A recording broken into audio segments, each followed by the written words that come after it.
민수기 전체에서 가장 중요한 장은 14장 9절 핵심 요절이 14장 9절이 됩니다.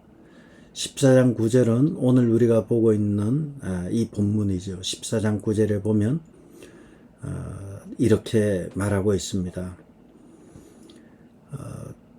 여호와는 우리와 함께 하시느니라.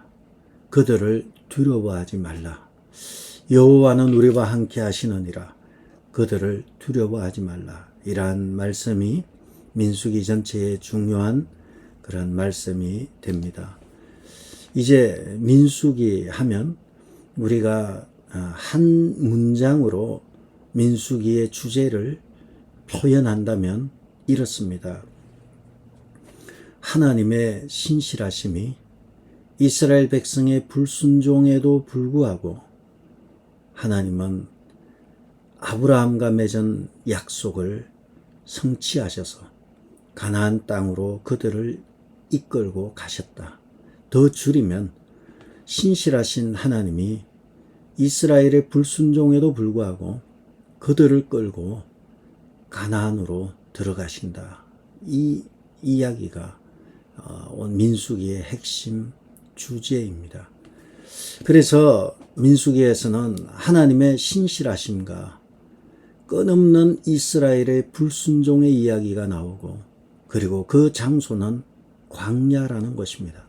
그래서 광야는 하나님께서 그들을 훈련시키는 40년 동안 그들을 끌고 다니면서 훈련시키는 장소이고, 이 광야를 통해서 애굽의 400년 동안의 노예 근성을 떨어내고 하나님께서 그들의 훈련을 시켜서 새 땅 가나안 땅으로 들이시게 되는 것입니다. 이러한 시내산에서부터 광야 모압 평지에 이르기까지 40여 년의 긴 시간의 이야기가 민수기에 있고, 이것은 40년 길지만 간단합니다. 하나님의 신실하심에 순종할 것인가, 불순종할 것인가. 불순종하면 광야에서 죽은 수많은 사람들의 죽음과 같고, 순종할 경우에는 약속의 땅 가나안으로 들어가게 되죠. 이러한 이야기가 민수기에 담겨져 있습니다. 그래서 그리고 이 제목이 민수예요. 넘버스가 되죠. 숫자가 됩니다. 이 숫자는 두 번에 걸쳐서 인구조사를 의미합니다. 첫 번째 인구조사는 민수기 1장에 있는데 출애굽 2년째 인구조사를 했던 것이고, 두 번째 인구조사는 민수기 26장에 첫 번째 인구조사 후 38년이니까 출애굽한 이후 40년째 이제 요단강만 건너면 약속의 땅으로 들어가는 거예요. 그 앞에서 새롭게 조직을 정비하고 숫자를 세는 이야기가 인구조사, 두 번째 인구조사가 됩니다. 이러한 인구조사를 통해서 세대교체가 일어나죠. 출애굽 1세대는 전멸하게 됩니다. 20세 이상의 모든 남자는 전멸하게 됩니다. 반면에 여호수아와 갈렙 두 사람만 살아남게 됩니다. 여호수아와 갈렙이 나이가 꽤 된 것으로 우리는 압니다. 왜냐하면 출애굽한 이후에 아말렉과의 전쟁에서 여호수아가 선봉에 섰고, 그 이후 40여 년의 시간이 지났기 때문에 여호수아와 갈렙은 거의 80 넘어 있는 노인들이죠. 그리고 두 사람 빼고는 다 40대 미만이에요. 왜냐하면 출애굽했을 때 20세 이상의 모든 남자는 다 죽었기 때문에 그렇게 보는 것입니다. 그렇게 하면 어떻게 되나요? 출애굽 20세 미만이니까 20세 바로 19살에 출애굽했다면 그 반은 60이 됐겠네요. 다 60대 미만이고, 여호수아와 갈렙은 이 노구를 이끌고 가나안에 들어가게 되죠. 그렇다면 그 이스라엘 백성들 전체와 그리고 여호수아와 갈렙의 이야기, 이 믿음의 이야기, 이것에 대한 이야기를 보면서 은혜를 받으려고 합니다. 먼저 오늘의 사건의 배경은 가나안 땅 정탐을 하고 난 이후에 일어난 이야기입니다. 민수기 13장에 보면 12지파에서 12명의 리더를 뽑아요. 각 그 지파에서 리더를 한 명씩 뽑는 거예요. 그냥 빌빌하고 이렇게 별 볼 일 없는 사람이 아니라 지도자들을 12명을 뽑은 거예요. 그래서 가나안 땅의 정탐꾼으로 보내게 됩니다. 그들이 40일 동안 정탐하게 됩니다. 그리고 돌아와서 보고를 하는 내용이 13장에 있습니다. 보고를 할 때에 10명은, 12명 중에 10명은 굉장히 부정적인 보고를 하게 되고요. 12명 중에 2명인 여호수아와 갈렙은 긍정적인 보고를 하게 됩니다. 그들은 똑같이 가나안 땅을 보고 똑같이 느꼈습니다. 어떻게 느꼈는가? 그 땅은 젖과 꿀이 흐르는 땅이다. 여기는 공통된 것이었어요. 그런데 해석이 달라져 버려요. 젖과 꿀이 흐르는 건 맞는데 그 땅은 젖과 꿀이 흐르는 그 과일을 보면 크듯이 거기에 있는 이 종자들도 크더라 그러면서 거기 사람들 굉장히 크더라. 거인들이고 안악자손들이고 이 거구들이더라.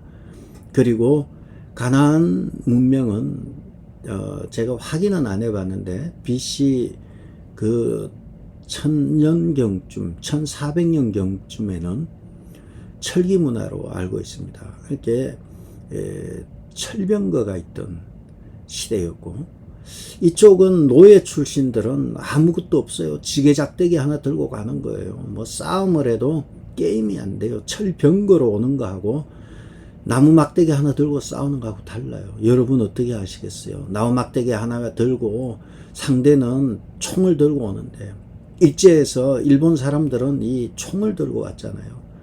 우리는 무기도 별로 없는데 일본은 개화가 돼서 이 총을 들고 임진왜란 때도 뭐 원시적이지만 총을 들고 오고 뭐 이렇게 왔는데 아무것도 없이 싸우려고 하지 않죠.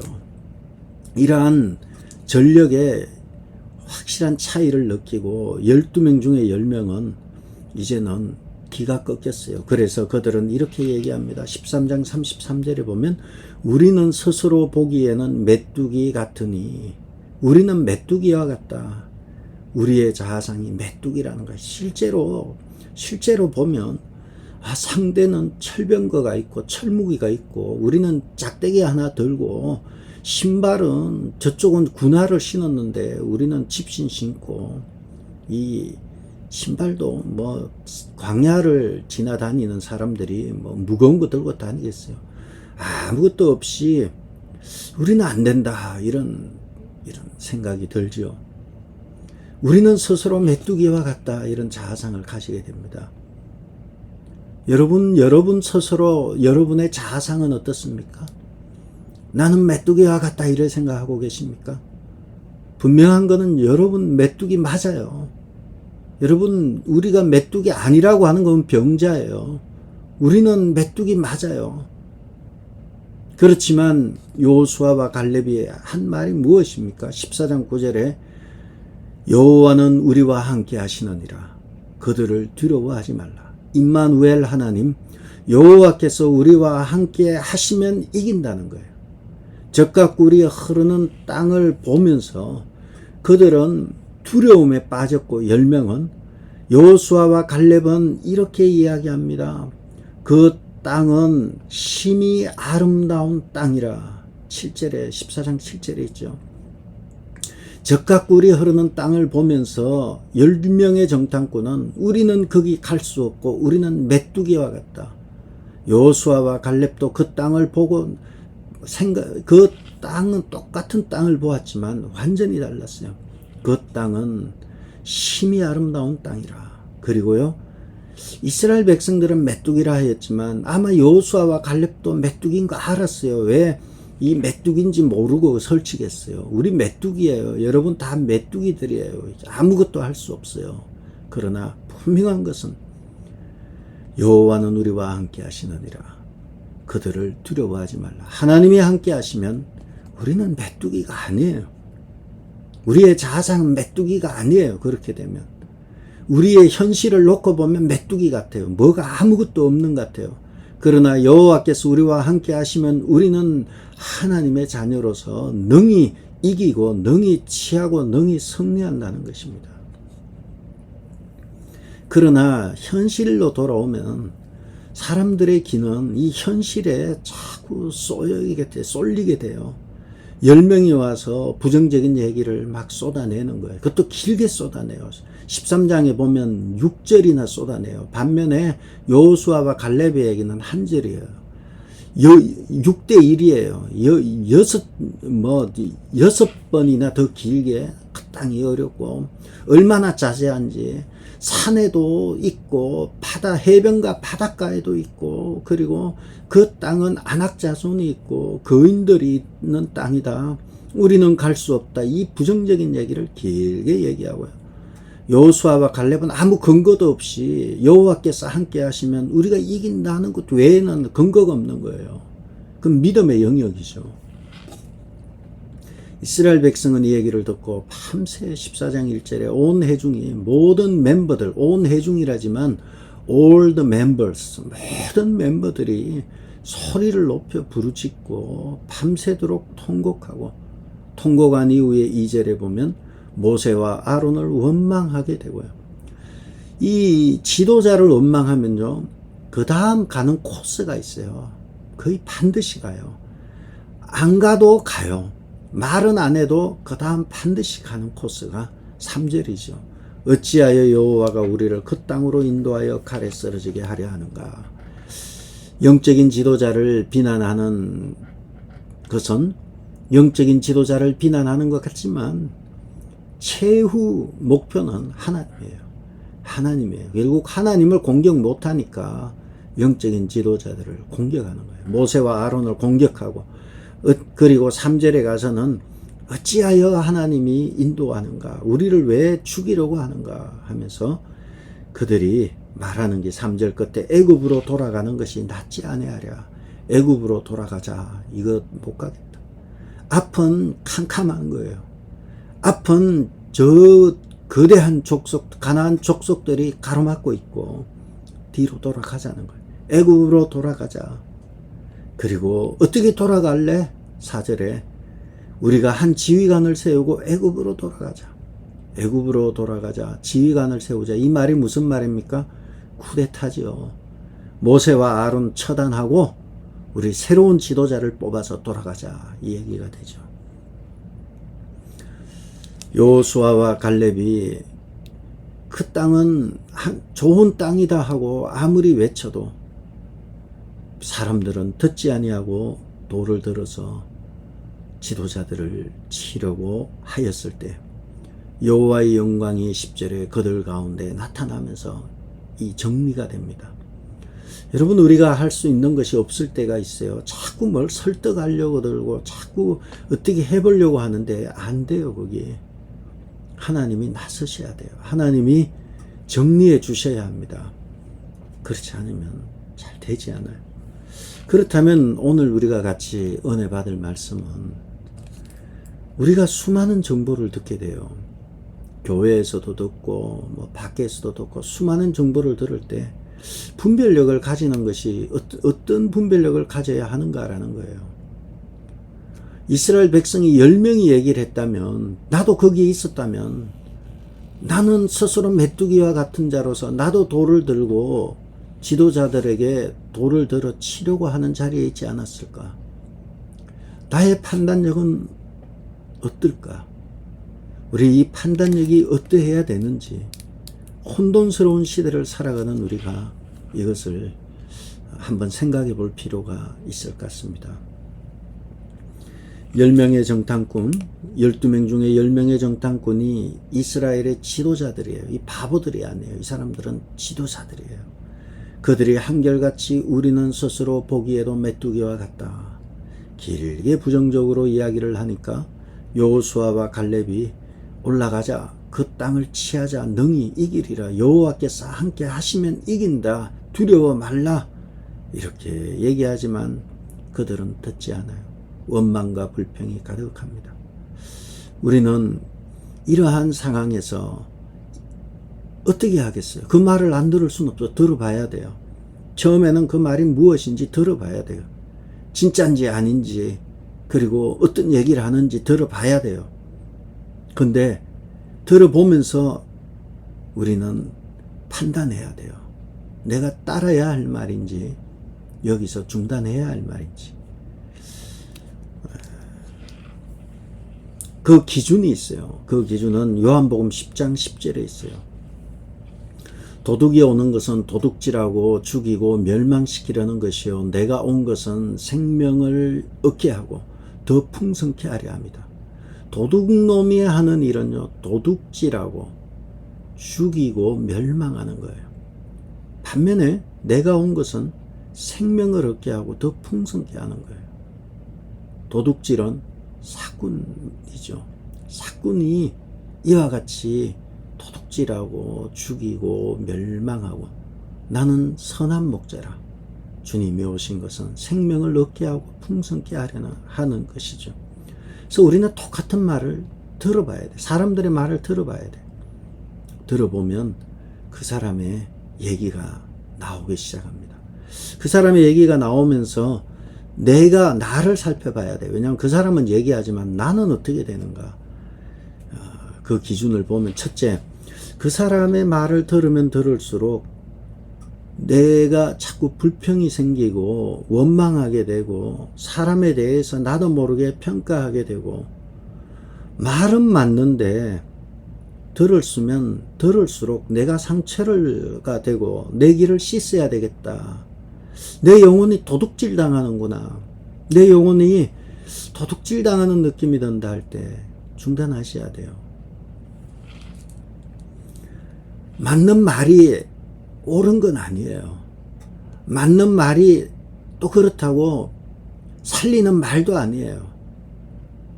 똑같은 젖과 꿀이 흐르는 땅이었어요.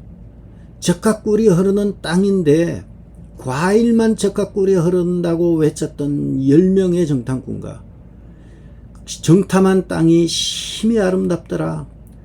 하나님이 주시면 능히 이기리라. 그들은 우리의 먹이라 했던 두 사람의 이야기. 말이 다 맞잖아요. 젖과 꿀이 흐르는 건 똑같아요. 네, 해석이 달라요. 역사에서 중요한 것은요, 팩트와 미닝입니다. 사실관계가 확인이 되고요. 그 다음에 미닝에 의미를 부여하는 거예요. 근데 젖과 꿀이 흐르는 똑같은 땅을 보고 나서 해석이 달라져 버려요. 자꾸 들으면 들을수록 그 사람의 해석에 내가 놀아나는 거예요. 그 사람의 부정적이고 불평하는 해석에 놀아나서 듣다 보면 내 영혼이 도둑질 맞는 것 같아요. 불평하게 되고 원망하게 되고. 반면에 어떤 사람은 별 말을 안 해요. 말이 그렇게 안 해요. 말을도 별로 안 해요. 근데 함께 있으면 든든하고, 함께 있으면 믿음이 생기고, 함께 있으면 도전이 되고, 함께 있으면 나도 기도하고, 나도 헌신하고 싶다. 나도 봉사하고 싶다. 나도 일찍 가서 일하고, 교회에서 일하고, 일찍 가서 성도들 섬기고. 여러분, 우리 교회 얼마나 아름다운 교회인지 아십니까? 지각하는 사람이 없어요. 교회 지각하는 사람이 한 사람도 없어요. 다 10분 전 와서 찬양할 때 보면 다 와 있는 거예요. 찬양할 때 숫자가 마칠 때 숫자예요. 한 명도 뭐 종땡 치고 들어오고 이런 사람 없어요. 거의 다 들어와 있어요. 뿐만 아니라 예배 전 훨씬 일찍 오셔서 마이크를 설치하고 부엌으로도 다니고 여기저기 다니면서 해야 될 일들을 찾아다니는 분들이 있어요. 함께 있으면 나도 절해야 되겠다. 함께 있으면 은혜를 받는 거예요. 말을 들으면 들을수록 내 마음이 불타오르고, 들으면 들을수록 믿음이 생기고, 소망이 생기고, 사랑이 생기고, 회개할 마음이 생기는 거예요. 근데 함께만 있으면 지각하고, 함께만 있으면 교회 일찍 가면 뭐해? 할 일도 없이 일찍 가면 뭐해? 시간 맞춰 가자. 그래가지고 11시 딱 맞춰가지고 딱 그냥 땡 하면 들어오거나 아예 집에서 늦게 출발하거나 함께 있다 보면 내 영혼이 도둑당해요. 도둑질 당하는 거예요. 그래서 우리는 재미있는 실험이, 우리도 한번 그 실험을 해봤으면 하는 게 있어요. 똑같은 원고를 주고 읽어보라는 거예요. 똑같은 원고를 주고 읽어보라고 했을 때 어떤 사람은 똑같은 원고를 가지고 부정적으로 읽고 어떤 사람은 긍정적으로 읽는 거예요. 왜냐하면 자기가 하고 싶은 얘기 부분에서는 힘을 주어 강조를 하게 되죠. 부정적인 쪽에 포커스를 맞출 수 있고 또 어떤 사람은 긍정적인 쪽에 포커스를 맞출 수 있어요. 우리는 이 음성을 구분하기가 힘들어요. 사단은 항상 맞는 말을 해요. 사단이 예수님에게 와서 시험할 때 40일 동안 금식하고 광야에서 시험할 때 사단이 한 얘기가 무엇입니까? 광야에서 너가 하나님의 아들이거든 이 돌들로 떡덩이가 되게 하라. 네가 하나님의 아들이거든. 이 말이 맞아요. 틀린 말 아니잖아요. 하나님의 아들이거든 이 말이 맞잖아요. 그런데 그 뒤에 이 돌로 떡덩이가 되게 하라. 여기 또 묘한 거예요. 하나님의 아들 맞으니까 해야 되나? 이런 생각이 들게 만들어. 이 마귀가 강교한 거예요. 여러분은 사람들과 대화할 때 이거 굉장히 중요해요. 남이 깔아놓은 멍석에 있을 필요 없어요. 이 사람들이 대화할 때는 전제를 가지고 대화해요. 늘 이런 전제 저런 전제를 가지고 대화하고 의도를 가지고 대화하지 아무 의도 없이 대화하는 경우 거의 없어요. 다 의도가 있어요. 그 의도를 드러내기 위해서 이런저런 전제를 까는 거예요. 마귀가 깐 전제는 이 돌로 떡덩이가 되게 해라. 너 내 말 들으라는 거예요. 그 얘기를 하기 위해서 너가 하나님의 아들이냐? 이렇게 말했겠어요? 더 진지하게 너가 천지를 창조하시고 살아계신 하나님의 아드님이십니까? 뭐 이렇게 아주 강조하게. 그렇다면은 이 돌로 떡을 한번 드셔보세요. 뭐 이렇게 하죠. 그러면 나 하나님 아들 맞아. 그리고 덜렁 뛰어들면 그 사람의 그 사단의 논리에 말리는 거예요. 여러분 남이 깔아놓은 장기판에 뛰놀 필요 없어요. 장기판을 의도적으로 잘못 깔았을 때는 장기판을 걷어차버려야 돼요.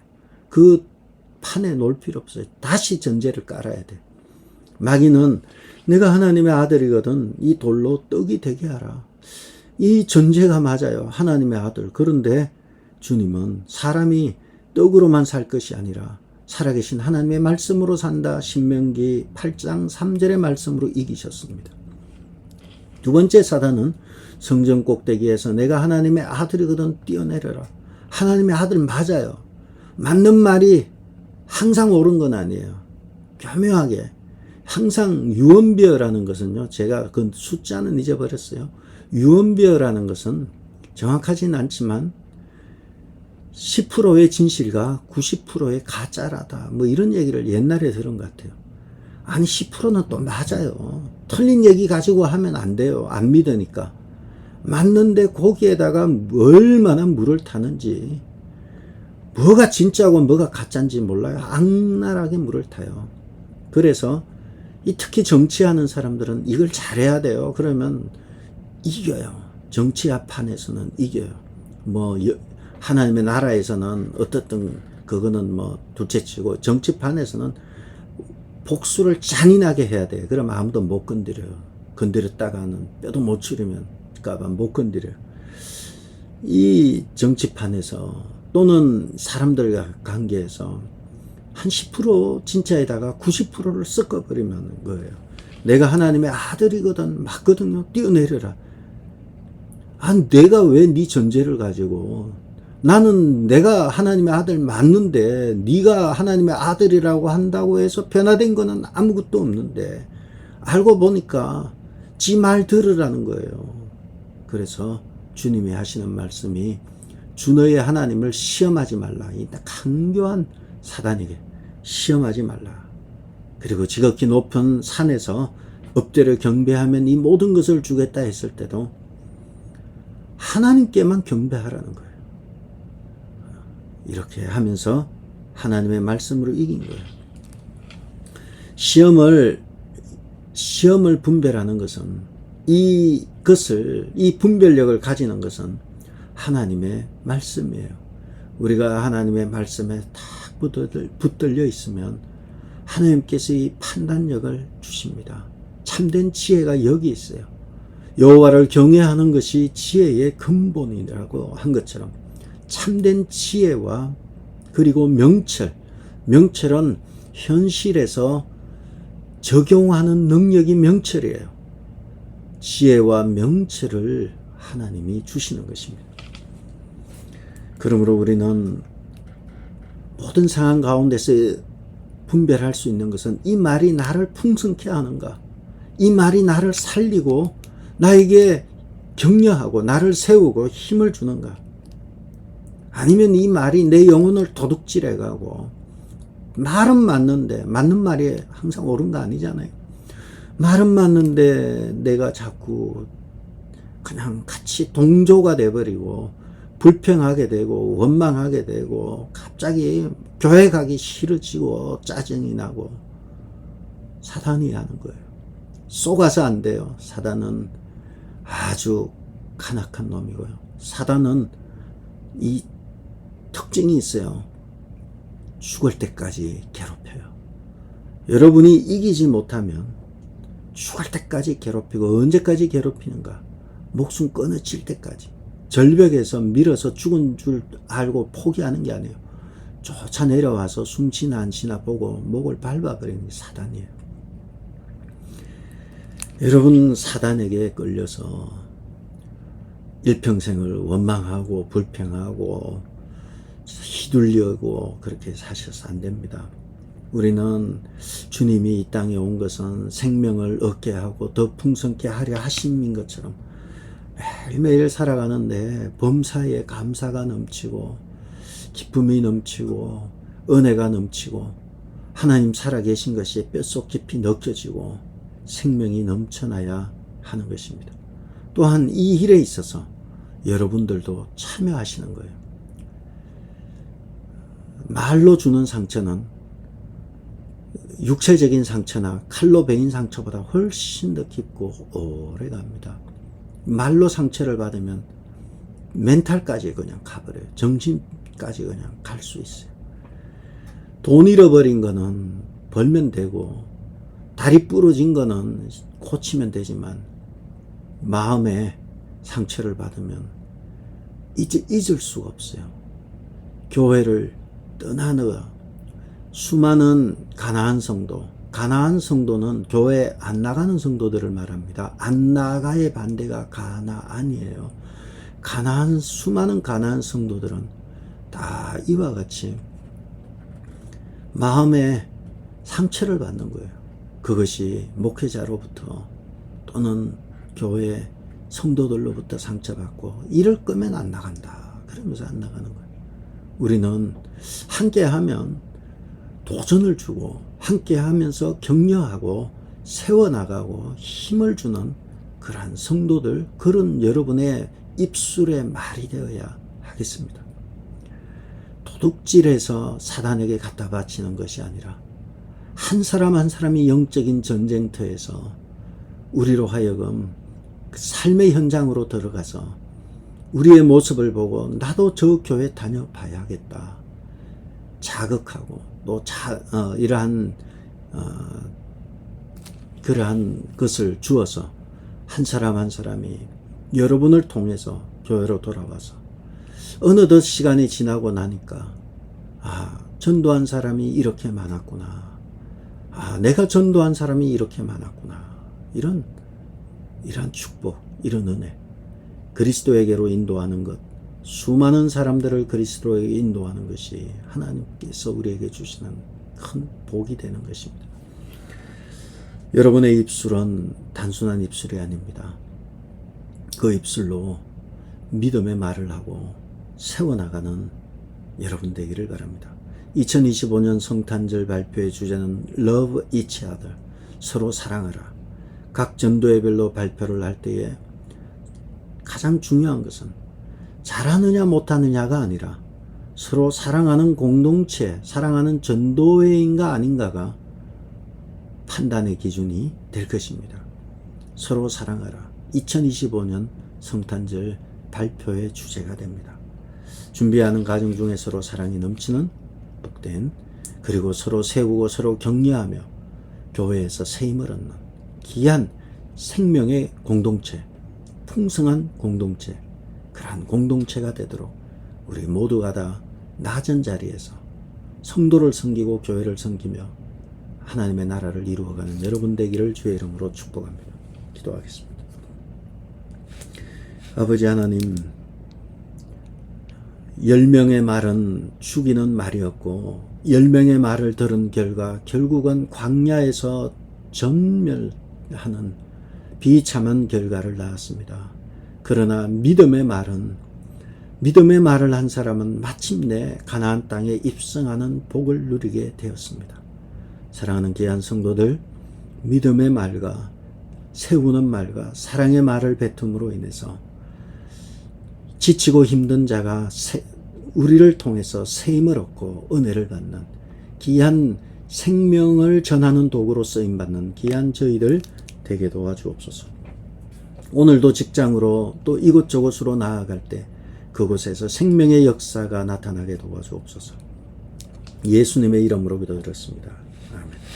하늘에 계신 우리 아버지여, 이름이 거룩히 여김을 받으시오며 나라의 임하옵시며 뜻이 하늘에서 이룬 것 같이 땅에서도 이루어지이다. 오늘 우리에게 일용할 양식을 주옵시고 우리가 우리에게 죄 지은 자를 사하여 준 것 같이 우리 죄를 사하여 주옵시고 우리를 시험에 들게 하지 마옵시고 다만 악에서 구하옵소서. 나라와 근세와 영광이 아버지께 영원히 있사옵나이다.